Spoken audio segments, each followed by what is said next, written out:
Assalamualaikum dan salam sejahtera. Saya Muhammad Amin Farhan bin Kamarudin. Jadi pada video kali ini saya akan menerangkan apa itu SDG 12. Sebelum kita pergi lebih lanjut mengenai SDG 12, biar saya terangkan secara umumnya apa itu SDG ataupun nama panjangnya ialah Sustainable Development Goals. Okey, baik, SDG ni atau nama lainnya dalam bahasa Malaysia kita lebih dikenali sebagai Matlamat Pembangunan Mampan atau Matlamat Pembangunan Lestari. Okey, SDG ini mempunyai 17 matlamat.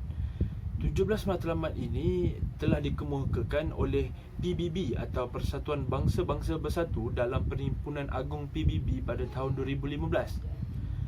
Secara amnya 17 matlamat ini ingin dicapai pada tahun 2030. Matlamat ataupun tujuan SDG ini sangat luas, iaitu 17 goal ini sebenarnya saling bergantungan. Jadi selain itu SDG ini mempunyai 169 sasaran untuk mencapai 17 matlamat ataupun goal yang telah ditetapkan. SDG ini meliputi isu tentang pembangunan sosial, ekonomi, termasuklah kemiskinan, kelaparan, kesihatan, pendidikan, pemanasan global, kesetaraan gender, air, sanitasi, tenaga, urbanisasi, alam sekitar dan keadilan sosial dan juga lain-lain isu. Okey, baik. Sekarang saya akan terangkan apa itu SDG 12 ataupun matlamat ke-12 dalam 17 SDG yang telah saya sebut tadi. Jadi SDG 12 adalah mengenai penggunaan dan pengeluaran bertanggungjawab atau dalam bahasa lainnya Responsible Consumption and Production. Baik, SDG 12 ini menyatakan tentang penggunaan dan pengeluaran bertanggungjawab yang perlu disambut baik oleh setiap individu ataupun setiap manusia yang tinggal di muka bumi ini. Matlamat ini menerangkan tentang perlunya penggunaan ke arah kecekapan sumber dan tenaga, infrastruktur yang mampan dan akses kepada pekerjaan hijau serta kualiti hidup yang lebih baik. Jadi ini merupakan satu kunci kemajuan ke arah membangun ekonomi lestari yang berfungsi dan memberi manfaat kepada kedua-dua manusia dan juga alam semula jadi.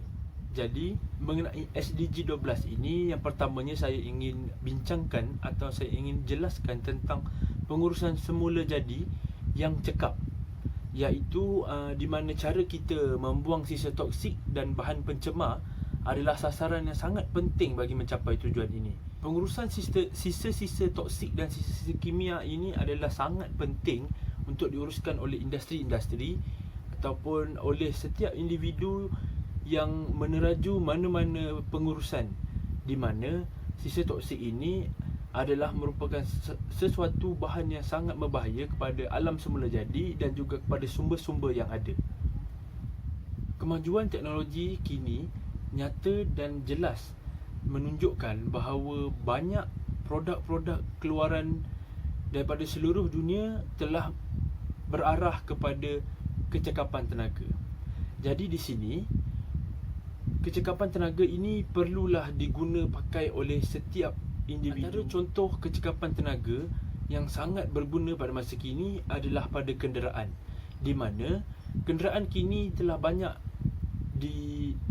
dikeluarkan sebagai kenderaan cekap tenaga yang boleh menjimatkan penggunaan bahan bakar seperti petrol dan diesel. Sini kita sebagai pengguna haruslah sangat bijak, di mana kita perlu menjimatkan dan meminimumkan penggunaan bahan bakar seperti petrol.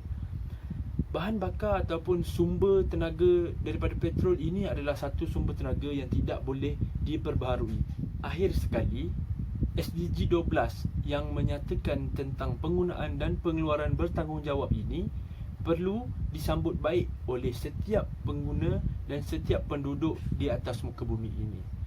Setiap tenaga, setiap bahan dan setiap sumber daripada alam semula jadi haruslah kita menggunakan secara minimum dan juga haruslah digunakan sebaiknya.